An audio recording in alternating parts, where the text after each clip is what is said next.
अस्सलामुअलैकुम, क्या हाल है? ठीक ठाक है सब।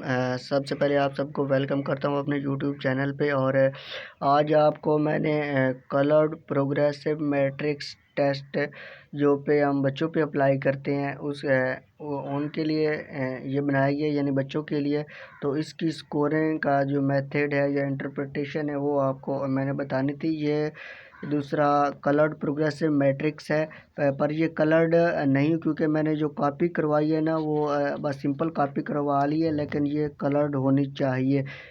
क्योंकि मेरे पास जहाँ मैं शॉप पे गया हूँ तो उसके पास कलर्ड कॉपी का जो है वो जो सिस्टम नहीं अवेलेबल था। तो ये इसके पास जो सेट बनी हुई है ना वो है सेट ए के होने हैं। मुझे लगता है, उम्मीद है कि 12 ही होने हैं।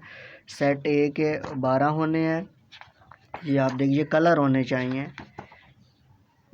ये हो गया सेट ए 12 हो गया, ठीक है। इसके बाद सेट ए बी शुरू होगा। ए बी इसके भी 12 होने हैं। ये मैं आपको जैसे ये पेजेस ख़त्म होते हैं तो फिर आपको ये सारा मेथड सारा समझा देता हूँ। ये 12 होने हैं टोटल। ए बी के 10 हो गए और 11 हो गए और ये 12 हो गए। अब आएगा ओनली बी, और ये बी सेट बी 1 आ गया, बी 2, बी 3, बी 4, 5, 6, 7, 8, 9, 10, 11 और ये 12। ये सारे आपने ना अपने जो क्लाइंट है, बच्चा है, उससे आपने ये फिल करवा लेने हैं। तो इसको आपने रिलैक्स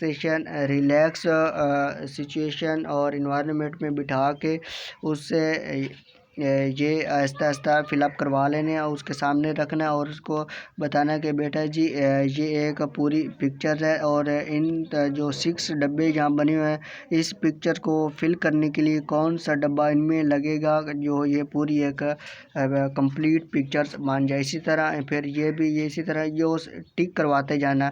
फ़र्ज़ करें कि वो टिक करता है, इसका बी टिक कर देता है, आगे वाले का सी कर देता है। तो इस तरह आपने ना फिर मेरे पास है ये अलहदा पेज पे बना हुआ था। मैं पहले वो देखता हूँ कि वो कहाँ पे। हाँ, ये बना हुआ है, ये बच्चों का बना हुआ है। इसका आपने इसका नेम लिख लेना है, सेक्स लिख देनी है और इसका जेंडर, हाँ वो तो ऊपर आ गया। फिर इसका जो टोटल टाइम है वो भी लिखना होता है, स्टार्ट टाइम, टोटल टाइम और डेट आपने लिख देनी है। फिर आ जाएंगे इसके ए पे, तो एक नंबर दे देनी। एक ए के सेट 12 थे, फिर बी के भी सेट 12, फिर सॉरी ए के 12, फिर ए बी के 12, फिर ओनली बी के 12। तो इसमें हम जो उसने जो टिक लगाए हैं ना वो इसको आपने देखना है किसने ठीक लगाया या गलत लगाया। जो ठीक लगाया उस पर आपने टिक का निशान लगाते जाना है, जो गलत लगाया उस पर आपने क्रॉस का निशान लगाते जाना। फिर आपने गिन लेने हैं कि इसने ठीक कितने किए हैं और इसने इसमें गलत कितने किए हैं। तो इसमें इसने ना 5 ठीक किए हैं ए ऑप्शन में, और ए बी में इसने 6 किए हैं, और इसके बाद इसने इधर ओनली बी में इसने सी टिक किए हैं। तो इस तरह ये आपने फिर इसको टोटल कर लेना। तो ये टोटल बन जाएंगे, टोटल स्कोर आ जाएगा इसका 8। तो फिर आपने इसकी जो करनी है ना इंटरप्रिटेशन, वो आपने जो स्कोरिंग की होती है ना उसकी मदद से आपने इसकी स्कोरिंग करनी है। CPM की रिपोर्टिंग रिज़ल्ट ऑन CPM। तो इसका ये ग्रेड बना हुआ है, अगर तो ये 95 percentile for people of this age intellectually superior आएगा, अगर उसका 95 तक आता है।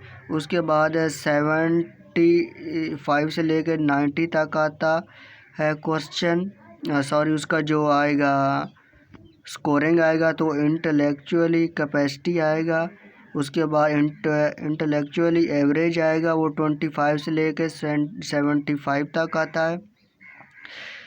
This score is greater than the median और 50 परसेंटाइल। उसके बाद जो लास्ट पे मेरा तो जो आया है स्कोर ना, उसको मैंने अपने स्कोर का देखना है। तो definitely below average intellectually capacity it is score line at the below then 25 percentile. It has come lines at और बिलो द 10th परसेंटाइल। तो इसकी परसेंटाइल क्योंकि 10th से जो नीचे परसेंटाइल होनी है ना, वो आएगा इंटेलेक्चुअली कैपेसिटी। तो जो मेरा स्कोर आया वो 8 स्कोर आया। तो इसका जो इंटेलेक्चुअली इम्पेयर्ड हमने यहाँ लिख दिया है। कैपेसिटी ने इंटेलेक्चुअली इम्पेयर्ड या कैपेसिटी ये यहाँ आपने लिख देना है। तो इसका अब यहाँ जो आपने स्कोरिंग करते वक्त ना इनको भी आपने इस्तेमाल करना है। तो इसकी एज आपने इन बॉक्सेस की मदद से देख लेनी है कि इसकी जो है कितनी आई है। परसेंटाइल देखने के लिए एज मेरे क्लाइंट की एज थी 6 और उसका स्कोर आया 10, जो यहाँ पे 8 आया। तो जो यहाँ पे नहीं दिखाया गया यहाँ आना है 8, तो ये 5 आएगा इसका परसेंटाइल 5। तो यहाँ पे परसेंटाइल भी मैंने यहाँ 5 लिख दिया है। तो उम्मीद है आपको समझ आ गई होगा। अगर नहीं समझ आए तो जो भी आपका क्वेश्चन है वो आप पूछ सकते हैं। और इधर मैंने शायद अपने लैपटॉप पे इसका दिखाया गया या नहीं दिखाया, मैं ढूंढता हूँ, अगर है तो वो भी मैं आपको दिखा देता हूँ। जी ये मैंने यहाँ पे टाइप कर दिया रेमन कलर्ड प्रोग्रेसिव मैट्रिक्स। तो ऊपर क्लाइंट एज आएगी, सबसे पहले वो 6 ईयर एज थी। उसके बाद टोटल स्कोर जो इन कॉपीज़ के थे वो 12 थे ए के और 12 थे ए बी के और 12 भी थे ओनली बी के। तो ये इनको टोटल करें तो ये 37 बनते हैं।